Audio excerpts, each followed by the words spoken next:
Welcome back to another episode of Heavy Muscle Radio. We are live here with our crew, John Romano, Chris Aceto, and special guest John Hansen joining us to help us break down this New York Pro 2021 weekend. Welcome, guys. Hope you guys are having a good Monday. Hey, Dave. Hey. What's up, Chris? What's up? What's up, John? What's up, John?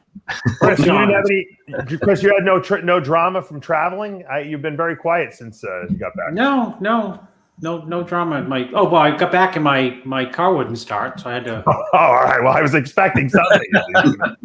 That's the worst thing in the entire world. You've gone and you come back. You want to get home. You're tired. Right. You go like this with the key. Was it the Mercedes or the yeah? They said, Chris, you've had it since '94. You need to get a new battery. You know how we talk about Jimmy with the truck he drives, John? We're always breaking down the tires falling off it. That's like Chris actually maintains his Mercedes, but it's like 35 years old. So every time it sits for like more than 10 hours, something goes wrong with it. It's going up in value now every day instead of down in value. I'll bet it is. As my dad would say, it's a classic. My father used to drive the Buick Riviera Classic around. Oh, the Buick Riviera was a great vehicle. It was gigantic. Jay had a Buick Riviera. Ask him. With cloth seats, and he went away somewhere. That's my father too. Same thing. And I used that vehicle for like 3 weeks, and it's the most comfortable car ever. The cloth seats, the width, the length. Did Did Jay's have an 8-track player in it, like my dad? I don't know. I don't know. Actually, I think that was my other car. I think my father's actually had a tape player in it, though. I think it had a tape player. Yeah, it's a great. Ask Jay now. What's your favorite car of all time? He'll say that Riviera. I couldn't get him to get rid of it. It took a long time for him to get rid of that car. He loved it. Imagine if you still had it. Why do they ride so well, Dave? I don't. Ask John. He's the mechanic, John Romano. John, why does a Buick Riviera drive like a Rolls Royce? Great suspension. It was a heavy car, first of all. It had air shocks, I think, John. That's why. It had air shocks, air suspension, and it was really cool. It was way ahead of its time. That rear window was incredible. The curve in the I forgot about that. Yeah, that made the car right there. And the AC, those old American cars, the air conditioning was so powerful in those cars. It would cool down in 30 seconds. That car. You could on the Riviera, if it was a 95-degree day, you could leave the AC on and all the windows down, and you'd still freeze. Yeah. The funny thing is, the German cars still can't get the air conditioning down pat. I don't know why. I think the Americans channel all the engine power to the air conditioning, whereas the Germans power it actually to the engine, so the car can move, fast. It's a different mindset. The Germans believe the car should be driven. That's why Porsche didn't have cup holders until like 2002. Oh, your BMW neither. They hated when people would ask for cup holders. Mercedes too. Germans believe you drive if you want to use the phone, have coffee, eat, whatever, you pull over and you do it all. John, and then you back in the car to drive the car. But they always had cigarette lighters though, because the Germans all smoked though. That's why, John, on my '94 Mercedes, you go to the dealership and they sell it like all the little clip-ons for the phone, for the coffee, because you're right, it has. There's nowhere for nothing. Nope. I remember I had a BMW. It was an 8 Series. It was a 97 8 Series. And it had this, you had to push this little thing, and this little thing opened up. It was like a cup holder. It was like a little clamp almost. And you put the cup in there. If you drove too fast, the stuff would spill all over the place. It was the worst thing of all time. It came up. What German engine? I think the Germans probably said, send it to Israel. Let them figure out the cup holder. We're not dealing with it.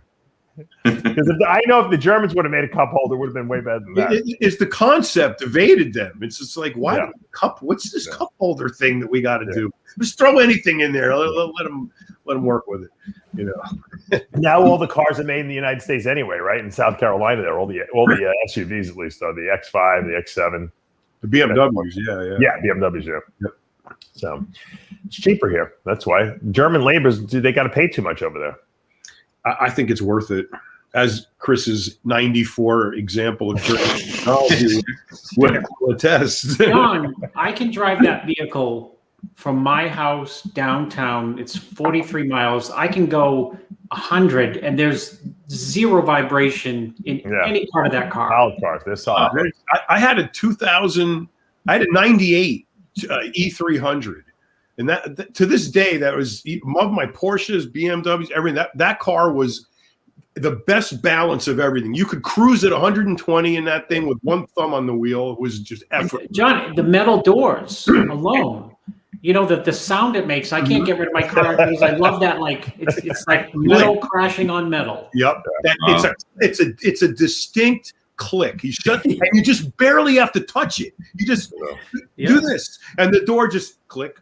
They had it down pat. Oh man, Germans, they're just the best engineering, ever. Every time I'm always thinking about trying to get another car. Like my wife's like, maybe we should get a Navigator. We could fit more kids in. Thank God she let me do the X7. So I'm gonna have the X7 now. Which, cool. Just because I like the German drive, how it drives. Even the SUVs, they drive like a car. Yep. All right, let's talk about this big weekend. Obviously, John Hansen, right in your backyard there in Tampa. The New York Pro has now been. It's funny. We talked about this before, but all the New Yorkers eventually wind up in Florida when they retire. I think the New York Pro has been retired now down to Florida as well. How did it go off? Give me your impression, John, of the show.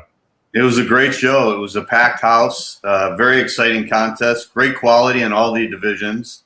A lot of new people, a lot of younger competitors coming up. I think this show showed a lot in all the different divisions, a lot of the new guard coming up, the newer people. Which is what the New York Pro has always been known for. I mean, yeah.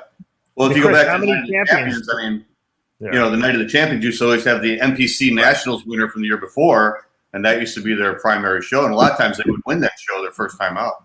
Right. Well, John, was the audience as crazy as the New York Pro, New York's audience usually is? I've never been to the Beacon Theater, John, but it was pretty loud. I mean, that Nick Walker had a big contingent of fans and family, and Urishna from the wellness division, she had a lot of people. It was good. It was really good. And then a few of the routines were really good, and the audience responded to that. So it was an exciting show. Now, Chris, you and I were talking on the phone yesterday, or it might have been Saturday after the show, and you told me Nick Walker is the real deal, top Olympian at some point. Give me your impression. Obviously, you were working with third-place finisher Hassan Mostafa, who's probably was the biggest, maybe the biggest guy in the lineup. I don't know. Was Nick actually bigger than Hassan? I don't think he's bigger. He's better. He's got better refinement, better detail, better condition. I think Nick Walker made a stupendous jump from last year's Chicago Pro, which was only in, I think, September, where he finished fourth.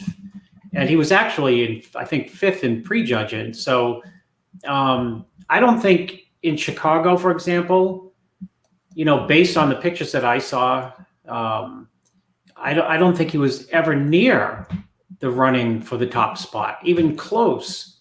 And the top spot went to Justin Rodriguez, or it went to, actually, I think it went to Hakeem, but it was back and forth between Hakeem. But Nick was kind of like, an afterthought. Like, no, people thought, or I thought, he looked really good. But I don't think he had, was anywhere near striking distance to win that show. So to make a U-turn and come into this show, what he did specifically, his condition was actually better than Chicago. His legs were far better. If you go back and look at pictures in Chicago, he looked like he had short legs, which throws symmetry off. And also his midsection was washed out in Chicago, and his lats seemed high. Here, his lats seemed low. His midsection was fantastic, and his legs were, far better than they were. Personally, I don't think that the show was ever out of his hands. I thought he was the winner from pretty much the get-go. And I think the reason was because his overall polish.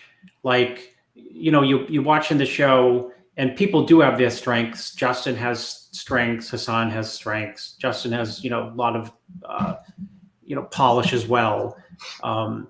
But pretty much on every shot, you'd still look back and, say, okay, let me compare this guy to Nick. And you'd look back at Nick and say, okay, he's the winner.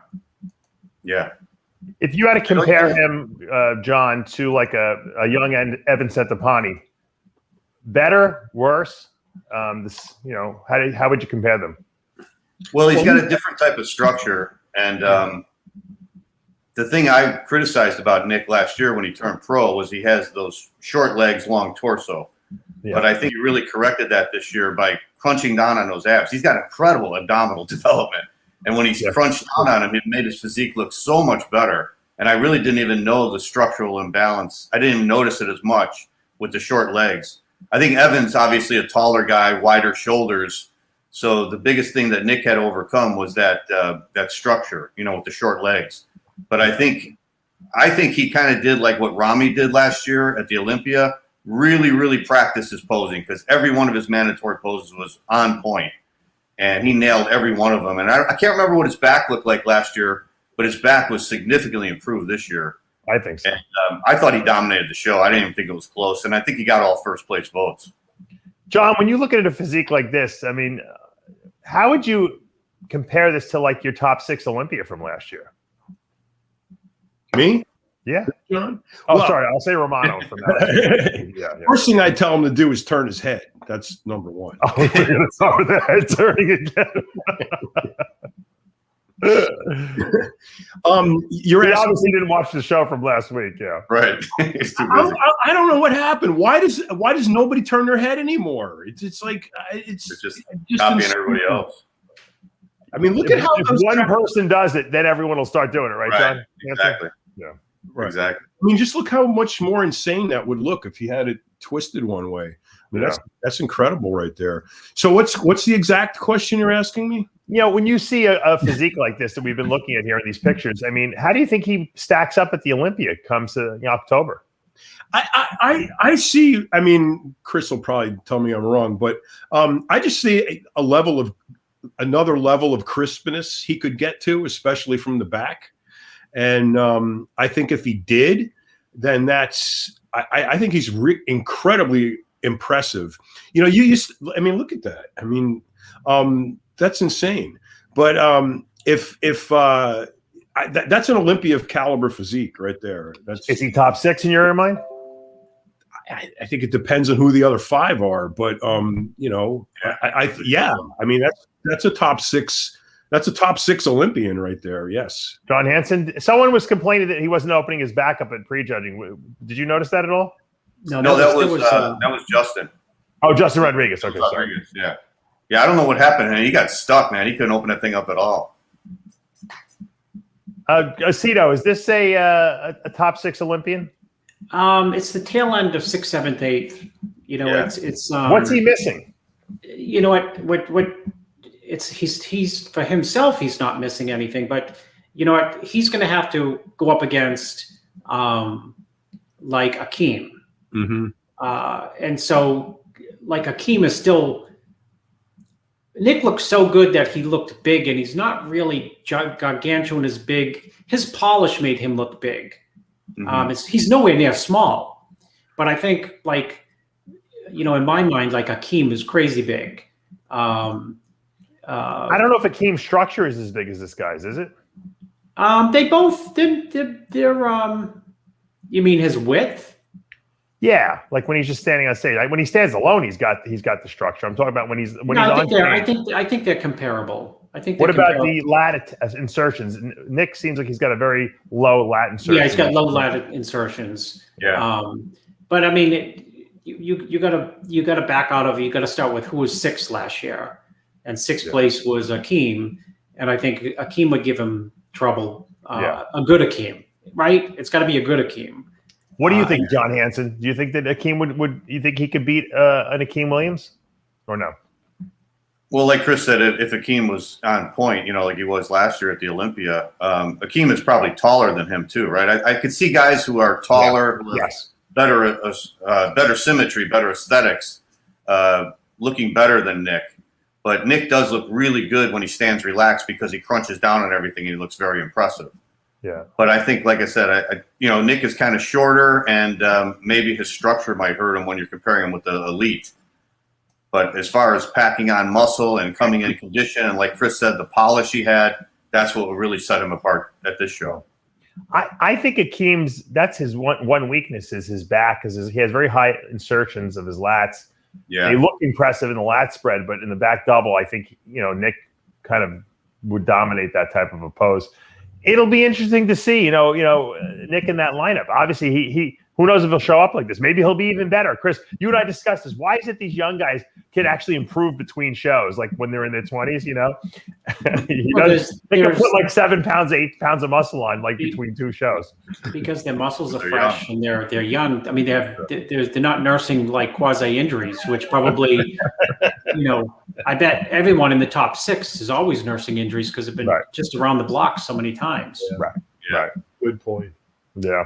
But we've seen it, who does his physique harken back to, remind you of, Chris, of guys from like maybe the 90s or early 2000s? It's funny that you bring up Evan, because he's got, big shoulders and arms, and Evan had big shoulders and arms, and, he seems to have like a skin texture, like thin skin, like Evan. I mean, there's some comparisons there. Both of them aren't, they aren't structural marvels, but they're not structurally weak either, They're, I hate that label, but you think like they're making the best of a good structure, and they're making the best out of it. Evan and Nick is by coming in at their absolute best, shape. Peel to the bone, yeah. Yeah. I see Phil Hernan a little bit when I look at him. Remember, that's an interesting comparison. Back in yeah, of course. That was. I have to agree too with John. Is not that he won the show on the posing, but if the show was close, he would have won on the posing, because he hit his mandatories really well with confidence. They don't look weird. Sometimes somebody's got a good physique and that shot doesn't look good. They're still not seemingly like confident in their like side tricep or their side chest. You could tell that he knew where he was going with every single pose. I mean, he looked like a professional from his conditioning to, his presentation. He looked totally prepared. He looked like he really got ready for the show, and it was the number one thing in his life. And when he went up on stage, he was ready to win. He was very confident, but he just was really, really prepared.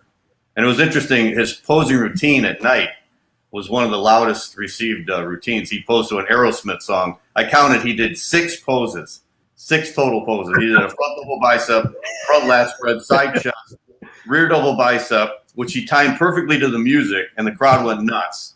And then he turned around, he put his arms up like he was the victor, and then I think he hit 2 most musculars, and he was done, and the crowd went nuts. Only John would have those statistics at his back. Exactly. That's why he got him on the show.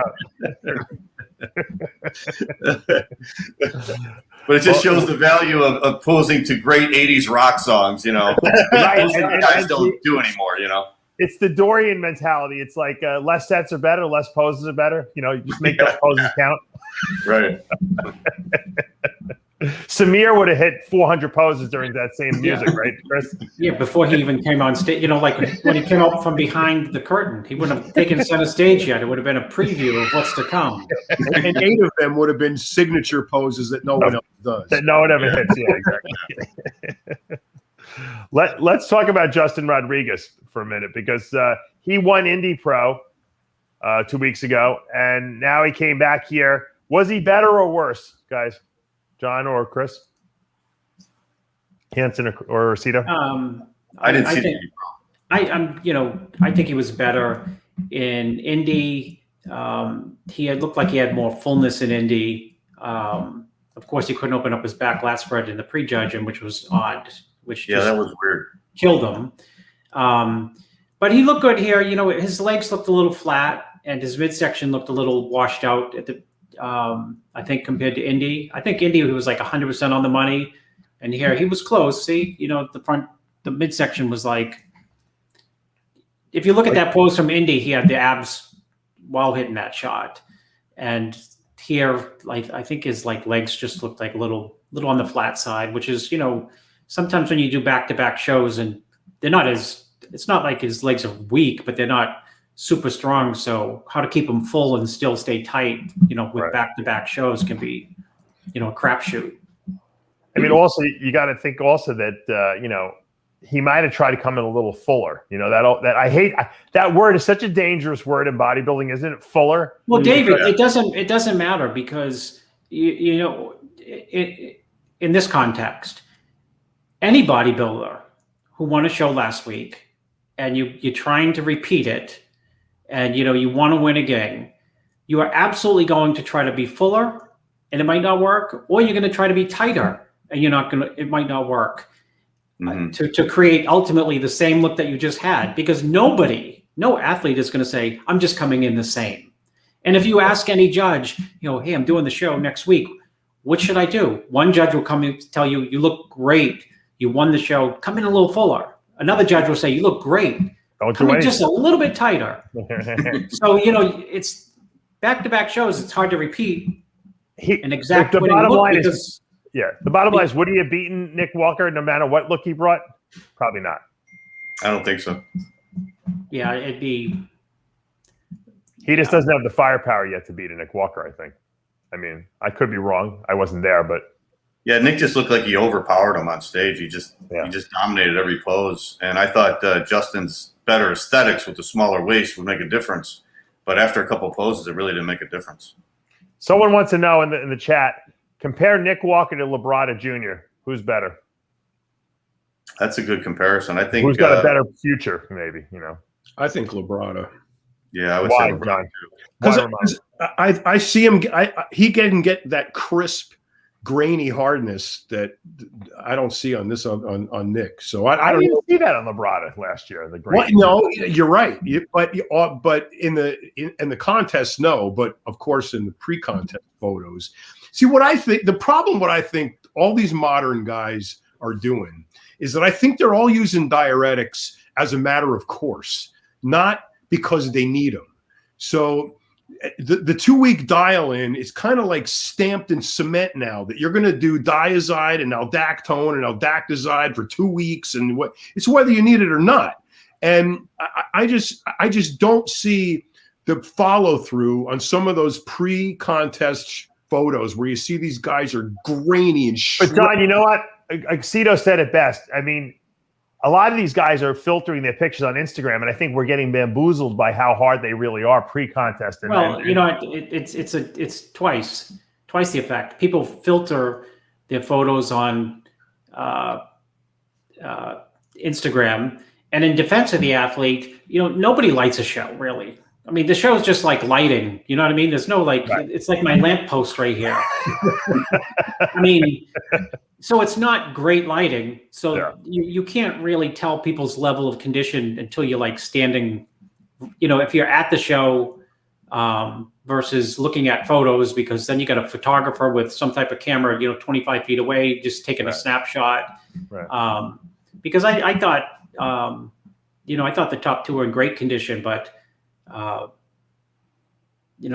back to that question about Labrada and Nick Walker, I thought about that, Dave, because you asked me, and I wonder if Nick will look like his legs are short against people with better flow and better shape. That's not to say that's not to say that he didn't look stupendous at this show. I back up and I look at Chicago. It's funny. I've never talked to John Hansen ever about it. He mentions short legs on Nick Walker, and I said, I noticed that too. And I started today with, the short legs in Chicago. I never noticed them as being quote short at this show. Right. But you might, if you're standing next to somebody, just like a different lineup. Not like it's going to kill them, but Labrada might have a different looking shape, flow that I think is a little bit rounder. But I think in terms right now of muscle maturity and density, I think that Nick Walker's ahead of Labrada. Hansen? Yeah, I think Labrada might have a better overall structure. yeah, I agree with Chris. I think Nick at this show was definitely denser and harder and grainier than we saw at Labrada last year, even when Labrada won that Tampa Pro.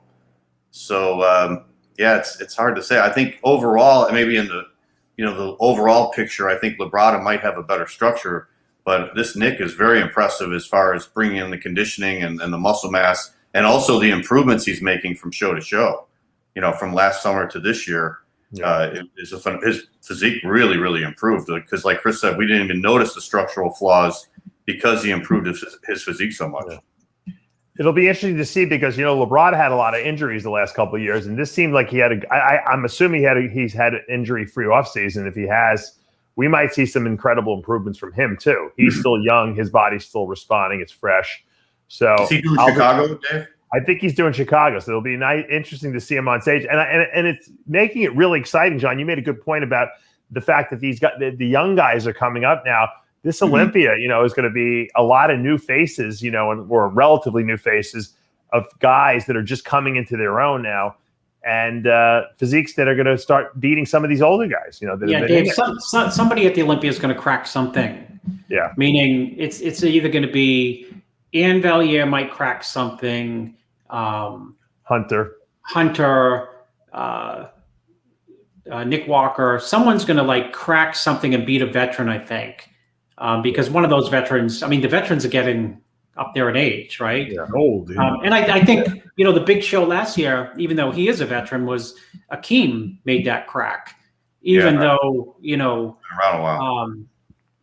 Akeem was heavily in the mix. He had really good call-outs, but technically could have been the physique that he brought to the Olympia, they could have thrown him in for at least a call with the top four. And nobody would have said, yeah. And some of those poses with the top four, we would have been talking about Akeem, having won the side chest and most muscular. Not won it, but beat someone of the traditional top 4 or 5 guys. Yeah. Speaking of Ian Valliere, hold on, that's the wrong one I wanted. Ian Valliere versus Nick Walker, how does that match up? Ian's taller, right? Yeah. A lot taller. Who wins that matchup? Chris Aceto? In terms of density, maturity, and condition, Nick's better, but Ian has width. The height works a little bit to his advantage. It depends on the improvements, I think, that Ian will have had to have made this, over this coming year. Because the fact is that this is, I go to this was an impressive Nick Walker in terms of, it was an impressive anyone. So just take the name out. It's hard to be impressed with people because you can always find flaws because you can nitpick. Right. And I think for his physique for this show, he didn't bring any flaws. Right. Why do you think it is, John Romano, that some guys have such maturity on stage in terms of presentation, body awareness, and then other guys, have trouble with that, like Ian Valliere gets very nervous on stage. He's pretty good, but he's and he's by his own admission, he's sometimes not comfortable on stage. Whereas you got a Nick Walker who's a really young guy, even a Hunter Labrada, and they're like, it's almost like they're at home up there. Yeah, well, one of the things that guys don't do anymore is integrate actual posing workouts, in their prep. So, 6-8 weeks out, you should be posing 30 minutes, a day at least. As you get closer to the show, I'd probably double that up, and do a session in the morning and a session at night. Right. And I think that was a huge improvement that Big Ramy made, that he was so comfortable at the Olympia in his poses. He was the first one in, he was the last one out. He knew what that pose felt like and locked in. And every time he hit it, it was the same. And I think a lot of guys are just not doing that. So the polish to me, the polish is part of the whole deal. So it's your tan. I want your face to be the same color as your body. It's the quality of the tan. It's how well you prepped. Did your dial in? It's the oil you have on. It's the color of your suit. It's the way you stand there relaxed on stage. It's the way you command basically your presence on the stage. And that's part of the deal. You got to learn that. You can't just omit all of that stuff and say, oh, I'll work on my mandatories, the last week of the show. And I think a lot of these guys, that's what they do. I was just, I'm laughing, but I know a lot of these guys probably do that. That's the funny Of course they do. They can't be bothered with it because, look, back in the day, and Chris knows this probably better than anyone here, is that the whole thing was time consuming. I mean, you put all day into prepping for a bodybuilding show. It was, I mean, encompassed everything: tanning, going to the store, cooking your food, eating, getting, going to the beach, working out twice, 2-3 times a day, going back to your car, practice posing, take a ballet class, get deep tissue massage, tons of shit that they would do. And it just, bro, I got to check my Instagram all day long, so I don't have time for that. Someone says Nick is freakier than Dorian. You got whoever said that never saw Dorian in person, obviously. Yeah. Whoever said that. Look, you know what's funny, Dave? What? I'll ask John. It's the lineup. It's amazing because John says, the day used to be full. Someone compared him to Dorian. How would he compare to a good, not even his best, but like a Flex or Nasser? That's how good the people were in the 90s. I hate when we always harp back on it, but I saw Wheeler there, and I thought, every time I see Flex Wheeler, I've been at shows that he's been at, and you want to talk polish, fullness, cartoonish, you scratch your head, and John can tell you. Hansen, or you guys can too. You go to those prejudgings when people were like completely wacky, and you'd say like, how they look like that? You know what I mean? Yeah. It was actually scary watching them walk out, right? Like it was intimidating to see them walk out. Yeah. Like I don't feel like that. Sometimes when I watch the shows today, like Flex and those guys would just, they were like, it was like they were ready to do battle with like, heavy artillery and stuff like that. And you wanted to see what they're going to bring. Total command of the audience and the stage. Maybe we were just younger, but I don't want to take away from these guys, but it's funny when someone who's on the live stream says he's better than Dorian, and it's like, oh my god, dude. Dorian was scary in person too. Dorian was frightening in person. Are you kidding? All those guys in the 90s, it was so tight, it was so close, and they were all so good. I mean, they were going to battle. And that's why they came in such great condition, because they knew everyone else was going to be conditioned, Right. And plus, they all trained in the same gym. They were looking at each other all Yeah. Let's talk Hassan Mostafa. So you didn't know what anybody looked like, too. Right. So. Right. Good point. Chris, you worked with Hassan Mostafa. So I'm going to ask John Hansen's impression. What was your overall impression from last year to this year, and how he looked on stage, John? Oh, he's a freak. I mean, the legs and the arms are crazy. We're talking about structure too. He's got kind of a longer torso as well. So I think that's his biggest downfall. But his conditioning, I thought, was really good. And he was solidly in that top 3. But he's a freak. Once he really nails it, I think he'll really move up. Chris, what's Hassan need to do to start winning shows at this point? He's got to come in lighter on the scale. Yeah. He's just got to weigh less. He's got to be smaller, and not small, but he just needs to be harder, especially in the glutes. And that's about it. I mean, I think he can move up. I don't know if he has unlimited potential, but he can move way up. He's extremely dangerous. He's probably freakier in real life than like that front double shows. Yeah. He's not really missing anything. He's got unbelievable side chest, unbelievable side tricep, crazy back lat spread. He just the glutes and hams, yeah. Low back, glutes and hams. Yep. And you were saying you were starving this guy too, so it's not like he obviously his body just wants to grow. He's one of those guys, right? Yeah. He's freaky. He's freaky, and he's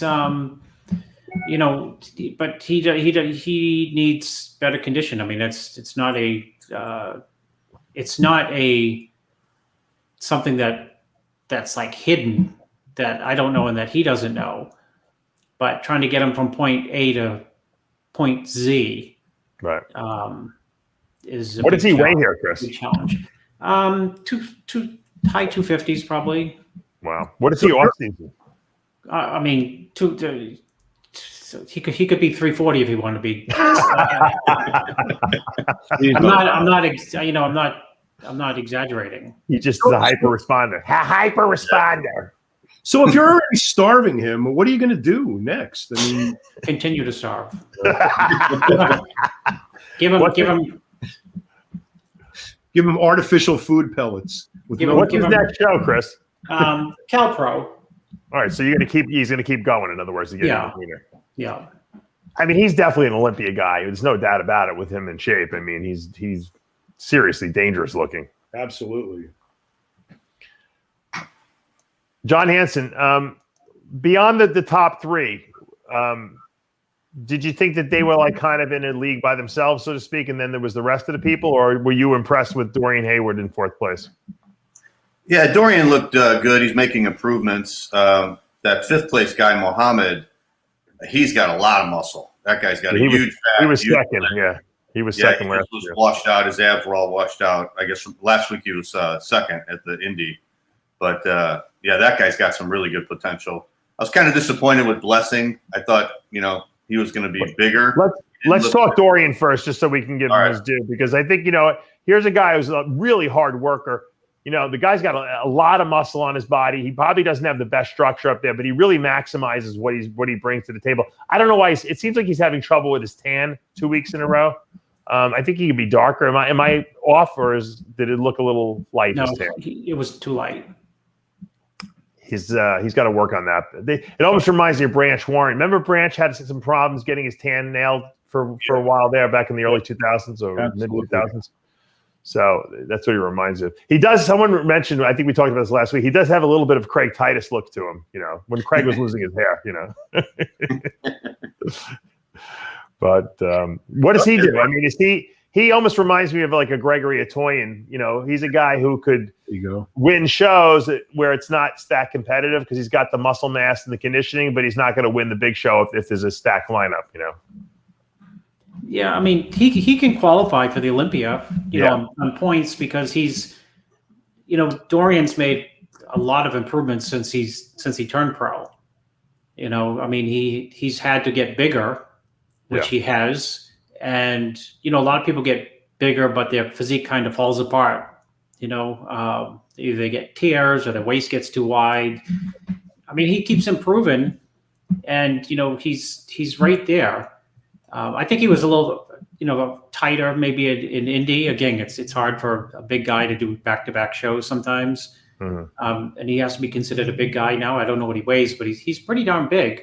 And he's got some good shots. And I think he's established himself right now in any of these shows as somebody to be in the first call-out. That alone in and of itself is impressive, Yeah. Sure. Yeah, big improvement from where he was a couple of years ago. Right? I mean, I don't think anyone would have guessed he would have been this high. But you know what? I always say hard work, coming in with a lot of muscle mass and a lot of conditioning. Sometimes that's enough. You might not win a show, but you're going to place. You're going to place just by virtue of the fact that you've out-conditioned a lot of the people in that lineup. Let's talk about Mohammed El-Aman, who was second behind Justin Rodriguez 2 weeks ago, and now he has to settle for fifth. Yeah, Aceto, what went wrong, you think? Same thing for everybody. If you have a show and you nail it last week, right? Yeah. Which I think he was in great condition last week. Pretty much nailed his peak. And then what do you do to hold it? It's one, hard to hold. Two, it's hard to hold if you have someone showing you how to hold it. And three, it's inevitable that you go to a judge which has the best interests, has your best interest at heart. And the judge says, you just got second, come in fuller because it was super hard. What's he going to tell him to come in harder? Right. And, that's probably, I'm guessing what happened is he tried to, come in with a little bit more roundness. And I think it backfired because he would have been better with coming in with the condition that he had in Indy, because in Indy, I mean, there were shots that, many shots he was right there with Justin on. Yeah, I agree with that. Now, John Romano, Blessing Awodibu, I want to pronounce his name right. I just interviewed him this past week. He told me, you know what you saw in Indy, I was too flat. I'm coming in much bigger. People are going to shock. I'm going to shock people. I could win this show, and he felt very confident in that. And he definitely did come in bigger, but I don't know if it was better. Is that a big mistake that a lot of amateur guys make, or not amateur guys, but the journeymen guys who are like in their first year as pros? They think that bigger and fuller is really better, but it's not always. I see a lot of guys do that. I think there's many more guys that say, I'm going to come in bigger and fuller next time, and rather than saying I'm going to come in tighter and more shredded. I think that's the paucity of that is prevailing, I should say. This kid's got a great structure, a great physique, and if he could, fine tune it, hone it in, and find his zone and sweet spot, I think this guy's blows them all away. I mean, all the ones that we've seen today so far. Yeah. So I mean, I could see it. I mean, if he can put it together, but that's the big if. It's always the big if. John Hansen, Blessing just seems to me that I thought he looked really good in Indy, actually, even though he thought he was too flat. I thought he was good because I thought he was in condition. I think what was missing, his legs and maybe a little bit of back. I think he's just not big enough at this point. I think he needs to just keep making improvements. And I think that really what it amounted to. Sometimes, you want to believe that by eating more, you can actually compensate for muscular, deficiencies. But we know that's not the case. Sometimes it just makes it worse. So he really just needs to go back to the drawing board, in my estimation, and put some muscle on. What do you feel? Yeah, I do too. I felt the same way, Dave. I felt he was kind of outsized by these guys in this lineup. He wasn't as big as I thought he would be, and his legs are weaker than his upper body. So the question is, can he put that size on the legs, and can he put some overall size on and then come in condition next year? Like John said, he's got a great structure. He's got the small waist. He's got the width. But I was, like I said, I was a little disappointed after all his internet talk. I thought he was going to be much bigger and much more impressive. Yeah, that works against a lot of guys. I mean, I wish they wouldn't do that. And he was, people are billing him as Kai Green Jr. Which is a hard act to follow, especially when Kai's. I remember at 19 years old, I was competing. I was like 22 or 23. Kai and I were in the same show. He was in the teen division, and I'm like, who is this little? He had the big pudgy face. He took his clothes off. And he didn't look like anything, but he had these big, big legs. And he got back, and he got on stage, and all of a sudden, Kai starts flexing, and things start popping out everywhere. He always had big legs, Kai. I don't know if Blessing will ever have, Kai Green legs. Chris Aceto, you want to speak to that? I mean, you don't need you just need to be your best. You don't need to have Kai Green legs. You just have to be. Well, people are comparing him to Kai. That's why I say that. Well, they're probably comparing him because personality. They're they're physique, and they look a little alike too. I mean, right? How old is his name?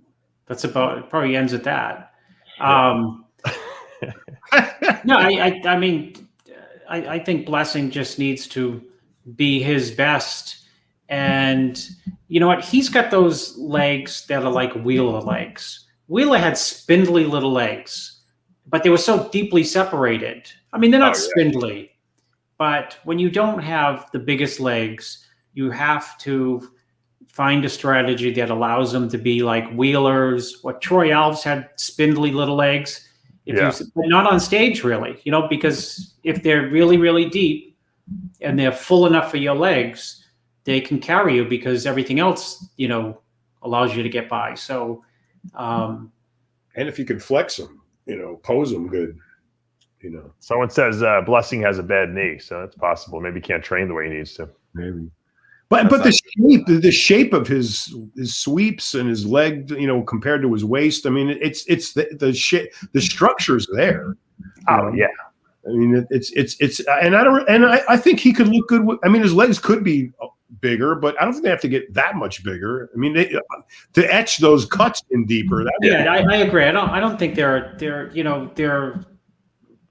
I don't think they're as weak as people are talking about, because I think if he was in, let's say he was 100% diamond condition, I don't think anyone would say that his legs are weak.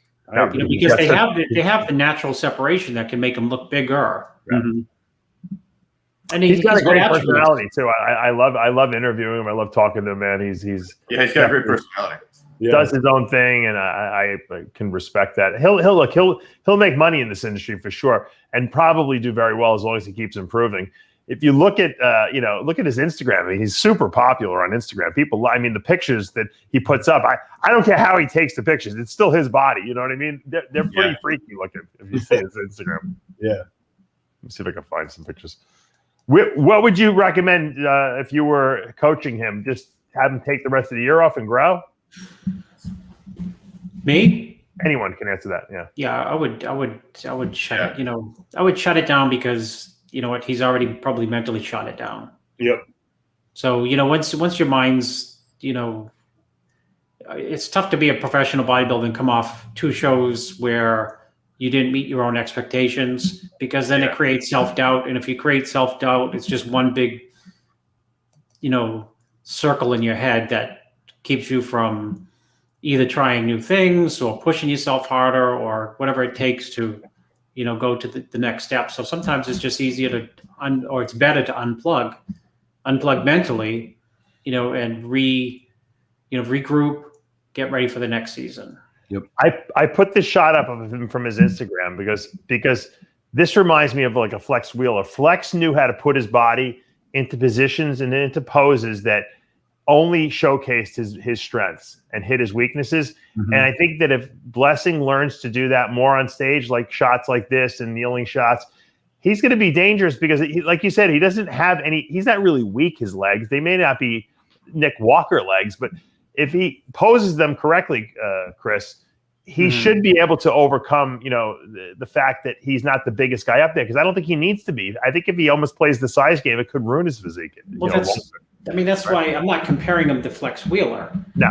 But that's, I think in some way I was making the comparison that, Flex was not the biggest, but he was put together the best, and Blessing's put together right.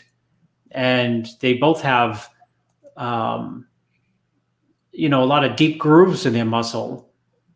It's just that you have to, if you have deep grooves and deep natural separation and good structure, you have to come in, with a level of conditioning for your body that highlights that so you don't look small. So Flex could always give up a ton of weight to other people and still rival them on size. And that's why I brought up Troy Alves. Troy won pro shows at, 209 pounds, 210 pounds against people who are much bigger, because for the same reason, he's put together right. And, his condition on his body was right. Yeah, I agree. Someone said that Vince Taylor was great at hiding his weaknesses too. Absolutely. Let's talk about, what I was very impressed, and you guys, John, maybe Hansen can talk about this. I was very impressed by the 212 division. We thought the 212 was really not as competitive. A lot of guys left the 212. Flex retired, Jose retired, and Flex is going to the Open, but I didn't know if it would take 5 years before we saw good guys again. But man, did we see a lineup of 212 guys these last 2 weeks? Unbelievable. I'm really impressed with. I was impressed with him in Indy. He really impressed me here too. Nathan Epler, talk about him. Yeah, super shredded glutes, great legs, and a very symmetrical aesthetic physique, real classic physique, really, and good poser also. And this is one of the guys I was talking about with the new young guys coming up. This kid I never even really heard of. I think it's his first year as a pro, but yeah, he really impressed me, and a lot of confidence on stage too. Aceto? This picture doesn't do him justice. That front double, it's much better in real life than it looks there. It looks kind of actually weak in that picture. It's really good. This picture doesn't really do him. Okay, you know why the pictures don't do him justice? Is because he's put together right. Like right here, his arms look kind of small in the back double. Looks like he could have more back thickness. Right. Although, and those may be true. Maybe he could use bigger arms from behind and back thickness. But the sum of all the parts go together really, really good under the lights. And he's got very clean lines. He's got the perfect standing in the lineup relaxed shot, which it's really hard to take your eyes off him. You know, his pecs are square. He's got the right square structure from the shoulders to the pecs to the midsection in the lineup. And of course, his conditioning is excellent. So he automatically sticks out in this lineup as, you know, this is the guy who's going to win, or this is the guy who's going to get second. And the only reason you don't say, okay, he's going to win is because part of the prejudging, you'll say, yeah, you know, he needs a little bit more density or a little bit more size because he's young. But ultimately, the judges went and they chose, you know, they appreciated his condition and the flow and the shape of his body. He's really good. Right? He's got, besides the stance from the front, his legs from the front have the right amount of sweep without being too dominant on the sweep. How some people have too much sweep and not enough like teardrop. Yeah. You know, they have the right look. I found that his presentation I was watching his posing routine. I even put some of the footage in the wrap up I did. His posing routine is, I mean, his ability to present what he's got is so beyond his years that I was actually jealous of it. It was so, or envious of it, that it was so good. He had such body awareness of where he was in space, you know, when he hit shots and just flexing certain parts of his muscles. I'm always like so amazed when guys can do that, especially at a young age, you know.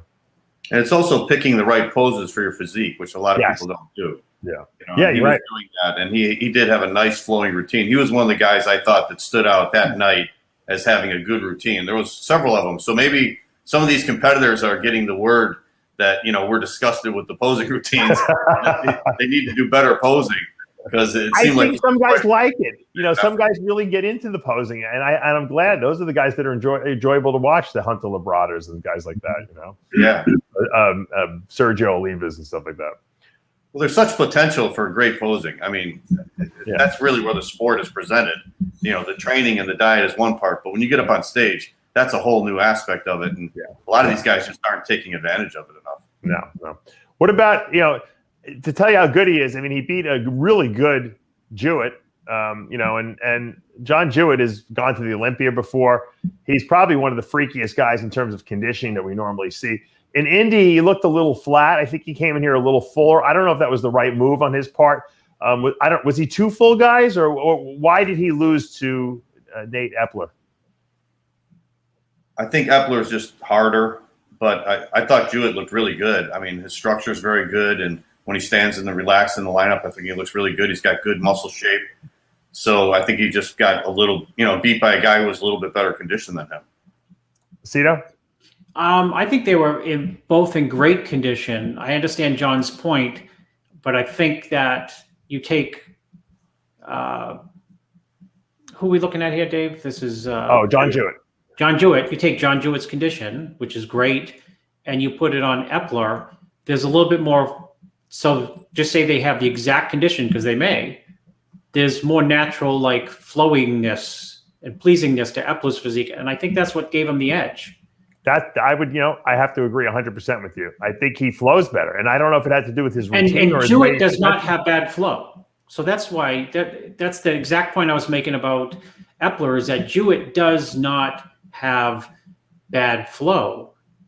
It's just that Nathan has, you know, I hate that word too, but it's, you know, it's a prettier looking physique. That's not to say Jewett has an ugly physique, because he doesn't. It just, in the lineup, Eppler has like the right shoulder, pec, midsection, quad separation, and it carries from behind too. You know, is it a presentation thing though? Did Eppler outpose him? Eppler, excuse me, outpose no, him? I don't think it's posing, because I don't think Jewett poses bad at all. I just think that if I'm John Jewett, I'm sitting home. Why the fuck did I lose? You know, I have to wonder. Because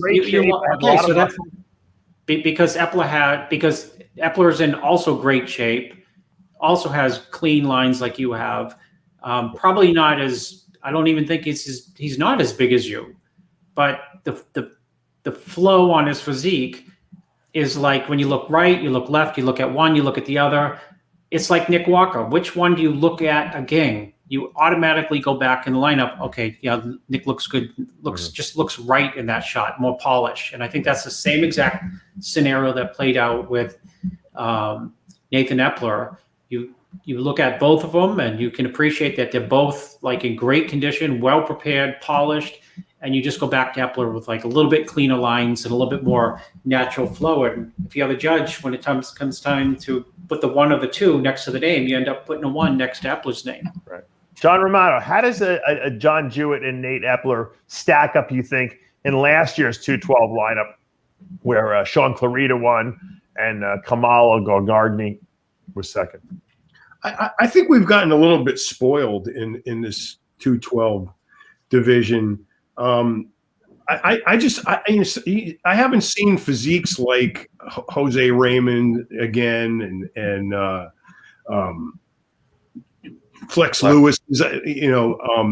I just don't, those kinds of really impactful wow physiques I just don't see right now in the 212. So I mean, you guys are waxing poetic about these two guys, like they're. I'm not seeing it. So I'm not seeing it as I'm hearing what you're saying. I'm just not seeing it by comparison to what we've been used to seeing in 212. Well, it's a different look for the 212. We're used to seeing the short, stocky, massive guys like Jose and Flex.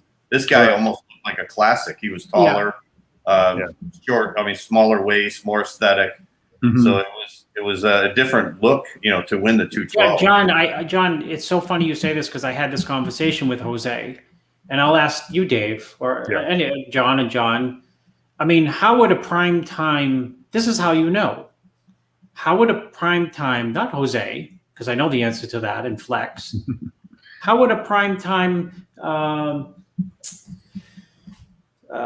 Who won the first Olympia, Dave? Holy shit. Oh, Kevin English? Kevin English. Yeah, how would David Henry. How would the prime time David Henry do in this lineup? He'd destroy it. He'd absolutely blow it back to New York. Mm-hmm. Right. And that's not a dig against the Jewett and Nathan Epler. But he was, and that's to back up when what he was John at his said. best. You're not talking about David Henry now. You're talking about because David Henry the last 2 years is getting up in age, just like Jose is. But I mean, if you take a David Henry at his best, or Jose at his best, or Eduardo Correa at his best, or I mean, there's a list. Yep. But outside of that, John, we're still going to these 212 shows now, and like the guy who's 10th is really like the top 10. There's a lot of depth. It doesn't fall off. The guy who gets 10th is really good. 9th really good. 8th really good. I mean, the 212 Olympia last year, people who were 10th, 9th, 8th, and 11th, 12th, and 13th were all in great condition. So, I mean, there's depth, but I don't think you have those crazy headliners where, Jose was battling Flex and Jose was, 218 and 5'3", and on the day of the show, he comes down to, 210. Right. You know what I mean? These guys are also kind of coming up because they're young still, so we don't even know. I think you said, didn't you say, John Hansen, did you say this was Epler's like first show or something like that, a pro show? First year as a pro, yeah. I mean, 2 weeks ago was his first, but I mean, these guys are fledgling. These guys are potential future stars, obviously. In this division, so. What about how would these guys stack up to Keon Pearson and George Peterson? Oh, I don't think they're in the same league. Yeah, I think George is a freak and Keon is round, and they're different. There's just different levels. I mean, right? Yeah. That's reasonable. Peterson is technically in the wrong class. We'll see if that pans out. What do you think he should be in? I think he's an open guy. Really? Okay. I think he's like a 10 pounds up from where he is now, open guy. Maybe because, Dave, when he was in class, it's funny. When I saw Nathan Epler, I said, geez, he'd do really well in the Classic. And that's not a dig against him. Oh, in Classic, you think? Okay. Because, I mean, someone here mentioned he has a Classic-looking physique, and I think he'd do well in Classic. And people say I don't think he can make the weight, probably. Well, maybe he can, maybe he can't. Chris Bumstead somehow makes it, and Chris Bumstead's got more muscle than the 212 guys. He's like 6'3", though, too. So, he can weigh a lot more as well. Yeah, I think he's got 10 pounds left to go. He could still go 10 pounds up. Let's talk about one of my favorite 212 guys, Noel Adame. Man, this guy is like like a super freak, right? I mean, we talked about him last week. Noel brought the Instagram side chest to the stage. He moved up. He's third place here. That was phenomenal, See, to me, this guy's winning the whole thing. So, he's a super freak for sure, this guy. Yeah. I'd like to see him fight Big Lenny or something like that rather than Mr. G. Way more entertaining. What's funny, Dave?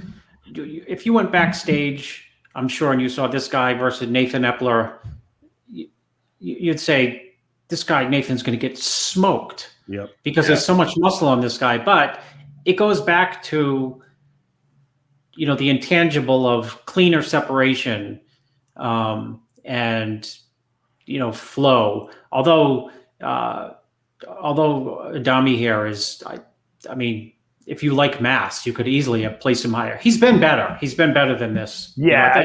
I think here, Dave, he was better. Yeah, I think what happened here is he's still very hard, but his structural flaws start to stick out a little bit when he's not in great shape, especially like not the midsection, but the lack of V-taper on the frontal bicep and the waist width. But he's crazy freaky. He's got a very short torso, very short. That leg is. Who has that leg is insane from the side. Yeah. And his pecs. Look at his pecs, his shoulder, everything. From the front, his legs were insane too. Yeah. Only Morgan Asty's got that that leg. Yeah, right. He's a freak, Morgan Asty, definitely, for sure. I call him Morgan Nasty. There you go. How tall is he again, Chris? 6'3". Unbelievable. 300, a legitimate 300-pounder too. Yeah, he's 301 the day of the show. Unbelievable. Let's talk, guys, Classic Physique. John Hansen, Dani Younan, we've been talking about him for, I don't even know how long we've been talking about him, but he is just so good. I really like him. I've interviewed him a lot of times too. It was a close battle. Talk to me about why Dani Younan won this show. Well, Dani's a great competitor. He's been in the top 6 in the Olympia, and that's a stacked lineup at that Classic Physique Olympia. He brought the conditioning. He's got great legs. His posing is really good. He's a friend of Samir, so you can tell he does a lot of Samir poses. Yeah, he does. I noticed that. Yeah. Yeah. He brought the great conditioning, and he just brought it on like he did at the Olympia all the time. But this year, in this contest, obviously he didn't have that stacked lineup, so he was able to come out in first. But I thought he deserved it. I've never seen him out of shape. Have you? No, he's always in shape. Every Olympia he's ever done, he's always in top shape. It's like the consistency is so good there that, I have to applaud him for that, because how many guys are always at their best on stage? Right? You never see that. Chris Aceto? His physique just screams classic. Yes. It just screams from every angle, period. I think, I've seen him in the Olympia, and a lot of times he gets lost in the shuffle a little bit. You know what I mean?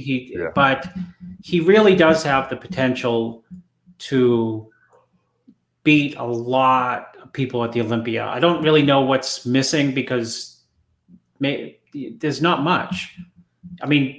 That frontal bicep right there, shows you that he's balanced from head to toe.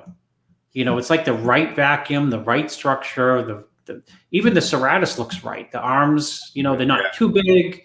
The legs are perfect. He comes in usually either very good condition or spectacular condition. He's got to be wondering, what's my next step up to be able to go to the Olympia and crack top 3, because usually he's like outside of that top 5 call out, and even though he's on and he works his way back into it somehow. Yeah, he works his way because he's hard. You can't overlook a physique like that. Having said that, he's got to be wondering, what do I really need to do to move into like the third, the second, third, or fourth spot, because he could. Yeah. There's structure, Chris? He's just not big enough, or I mean, he's just not a bigger guy.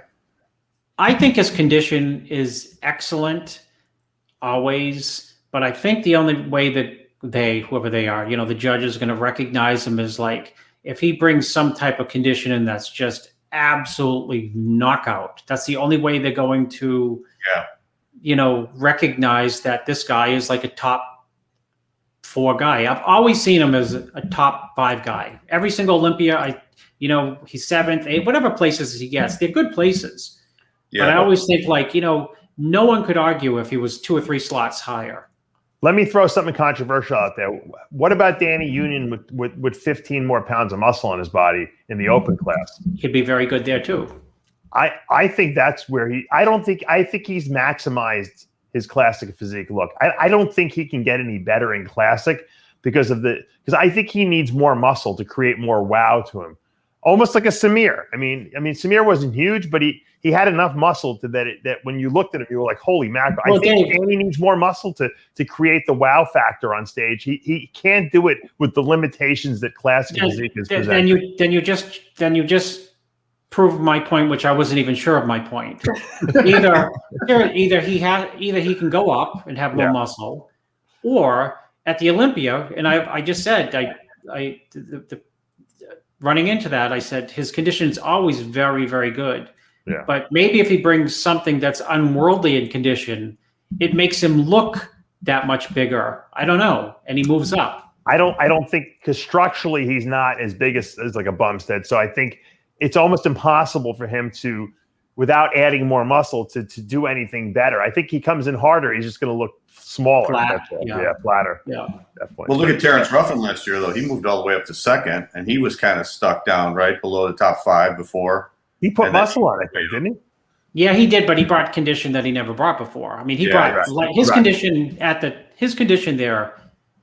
Ruffin's condition at the Classic was spectacular, probably as good as, if not better than everyone in the entire show. Yeah. And I think that's why we were able to overlook like him being, quotes, smaller. Mm-hmm. At no time did he look smaller. When he came out by himself, you'd say, oh, this is a smaller guy. But when they put him in the comparisons, he had a level of conditioning that was like, quote, next level. Mm-hmm. And that's why, he was able to hang, with and get, he got 2nd. So I think Dani might be able to replicate that as well. But, like Dave said, sometimes you try to bring in that crazy condition and you just end up smaller or flat. Yeah. Didn't Dani post a crazy picture on Instagram or something like the week before? I don't know if that was beat up or whatever, but he looked crazy. He looked like much, much bigger. Yeah, Instagram is Instagram though. Let's talk about, and he might have to make a weight too, which might be sucking him down too. Yeah. I think he has to make it. I was very impressed. I don't know that much about him. Zeke Andrews, where did this guy come from? This guy was super impressive, 2nd place. I thought he pushed Dani pretty far. Was it that close? Was it as close as it looked in person too? Yeah, I thought this guy looked really, really good, especially when they were, kind of doing the pose down before they gave the awards. He's got a great structure, good muscle shape. He's really in good condition. He could have been darker. He's got a lot of detail in his physique, like a lot of details. I don't know why, John. Why does he hit John Hansen? Why does he hit his poses like he's almost in a 3/4 position? I think that's almost taking away some of his width, right? Yeah. He's just not posing right. He's almost got young Arnold look to him. This guy is really good. I mean, I was looking at his posing routine. I was like, and he's very mature also on stage with his the way he presents himself. I felt. Mm-hmm. Aceto, you want to speak to that? Yeah, I mean he was in great condition. Look at this shot. Hold on. Yeah. This ab shot is insane. I mean, this shows you the detail he has on his body right here. Watch this. He was in great condition, Dave, and his color's good, and he doesn't seem to have many weaknesses. So, that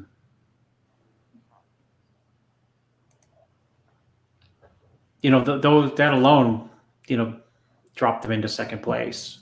Right. Look at that shot. I mean, look at all that detail.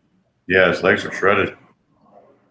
he's got like he's got psoriasis. He's got the obliques. His not hitting that shot straight on either, though. He's kind of twisting on that too. You got to sit him. You got to sit him down, Hansen, and work on his posing. Everything he was doing was like 3/4. Maybe he's trying to make his waist look smaller. That's probably what he's trying to do. Maybe, but it took away his width. He doesn't realize that. Yeah. Yeah, because that bicep pose he hit, that's to emphasize your width, and he's got the vacuum hit going. So, yeah, he's twisting. I don't know. I think we saw a lot of great talent here at this show, and I think the future's bright for bodybuilding. I mean, we were worried that it was getting stagnant, but I really don't think it is. I think we have I have a caveat with that. What? There were 10 guys in the open. Yeah. Yeah. All right. There's no way you can spin that. What dark meaning does that have, John Romano? Yeah, that's not a good sign right there. It's hard. No one wants to do the early shows. I don't know what the reason is, but no one wants to do them. They're not even the early shows anymore. I think you can. I think there were like seriously 45 guys when Jay won it. You're right.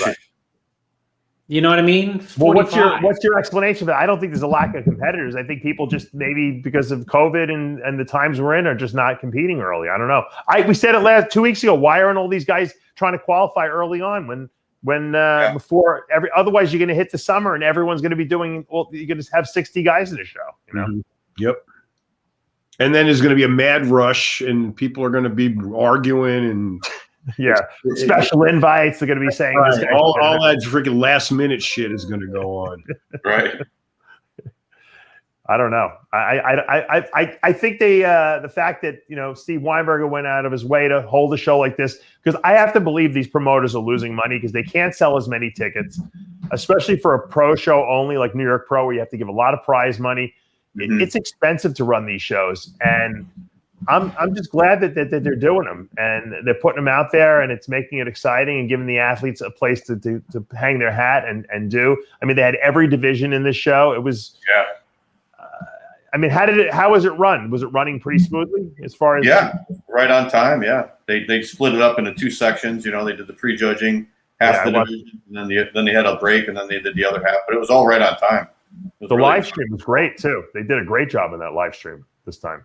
Yeah, good thing because everyone's been getting hammered with the live stream from last year and this year. Whoever Steve hired to do it did a great job. It was very easy to sign up for it on their website too. I signed up for it. I had no problems. It was flawless the entire weekend. That was the first time I could say that of any live stream. That's for sure. So someone did it right. Did you see the women's physique winner? Oh yeah, she was great. She reminded me of I think you and I was saying Ed Corney, right? She was doing all these great. She had a great routine. Probably the best. How many poses did she have in a routine, John? A lot. Wait, she reminded you of Ed Corney? The way she was posed, the way she executed. She did the archer pose where she turned around in a circle. That's what reminded me. I haven't seen that in a long time. Yeah, I saw a little McAway and a little Lee Labrada in there too. Oh God! She was posing like a classic physique guy. It was amazing. It was awesome. Let me see if I can pull up some of these pictures of her here, just so you can see, John. She was like holding her hands up like in the victory pose, right? Yeah. And you know what? I didn't think she was going to win. I thought, originally I was looking at Sharonica Henton as the girl who was going to win, and she really pulled it out with her posing, I thought.